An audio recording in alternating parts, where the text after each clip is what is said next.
Good morning and happy Thursday. Hashtag my global family. This is Drea Beta, Coyote, walking, and real life aesthetic bubble superhero. I'm here to talk about PTSD. So, I have PTSD.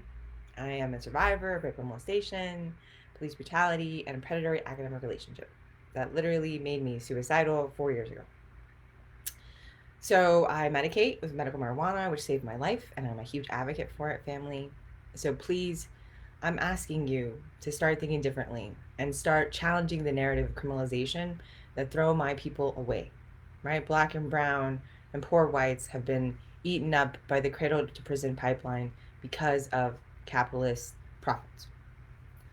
Now, because I'm a survivor of all this trauma, I have a lot of anxiety, right? So I had anxiety, depression most of my childhood, got upgraded to PTSD after the police incident in 2008. So basically, family, what that means is I walk through this world differently. The way that I protect myself has had a variety of strategies throughout my life, all the way from making friends from everyone, being a fluffy unicorn bunny, because why would you hurt a bunny, right? They're fluffy and cute, to gaining 300 pounds so I wouldn't be a sexual object because I was raped and molested, to overeating, to over shopping, right? These are the ways that my brain, my body would deal with the trauma of my life. They were not healthy. They were killing me. I was diabetic and almost 290 pounds 4 years ago, right? I had gastric bypass, lost 110 pounds, kept it off for the last 4 years.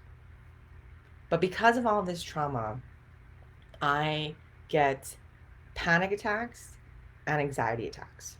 And as a person with PTSD, it means that you've survived a very traumatic experience, right? And for me, it was several. And all through our lives, right, 1 in 3 women will be sexually assaulted in their lifetimes. We have our beloved soldiers who go off to war and come home and don't get the respect via resources, via monies, via love and care that they actually deserve, right? But we know that COVID is another form of historic trauma, which means that all these people walking around have been affected by some form of PTSD. It may or may not manifest. People can deal with things and have different levels and intersections of support systems, right? And I talk about being royalty, talk about being the princess. Not the princess no more, family, upgraded royalty, right? Princesses are symbolic. I'm going to do something. I'm a general. I'm a warrior, right?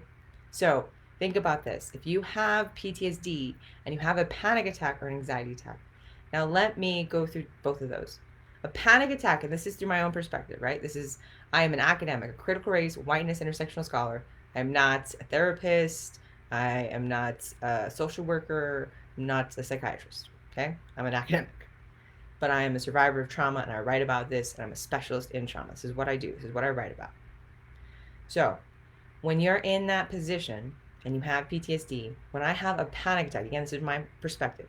A panic attack for me is when I can't breathe.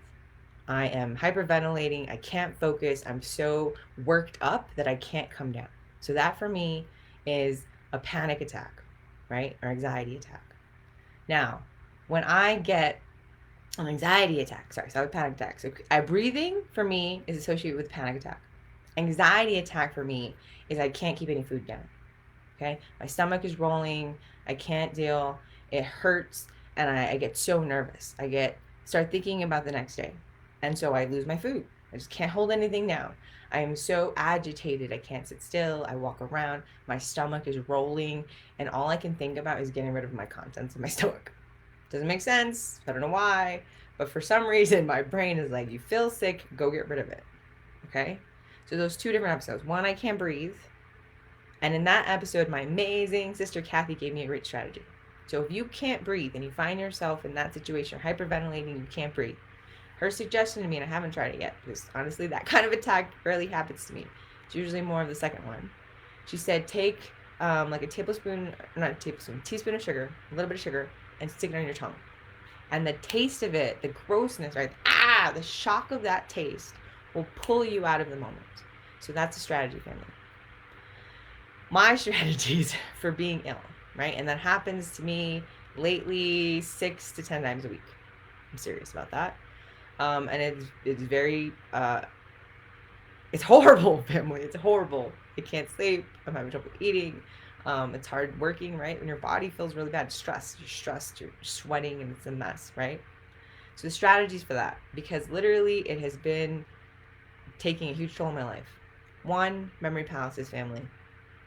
So I visualize a lot of things, right? In myself, when I go inside, I am a, sometimes, when I'm brave and fierce, I am a mighty coyote. And inside, I see my coyote running around, being huge. But sometimes when I'm scared, or sometimes when I don't feel quite as secure, I'll just see a nose, I'll just see a little bit of a tail, and my coyote will be hiding. And my inner self is literally a kitty. And my kitty will turn into a house cat, or it can be a tiger, but that's how I see my inner self. And so I literally look inside and I take a look. Am I a kitty? Am I a coyote today? Am I big and fierce? Or am I hiding from myself? And that's a check-in, and it's a way for me to figure out where I am.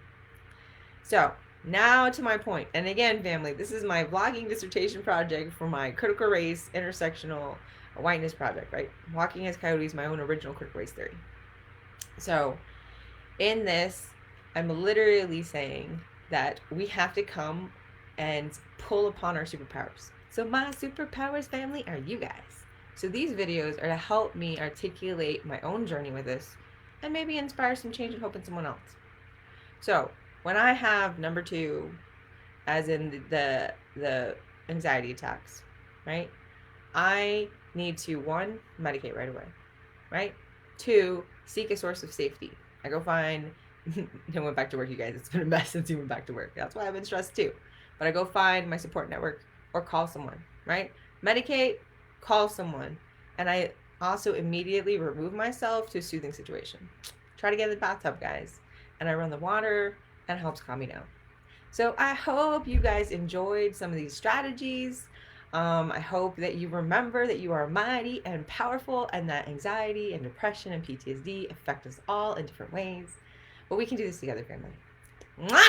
I love you. And this coyote's off to go start yoga.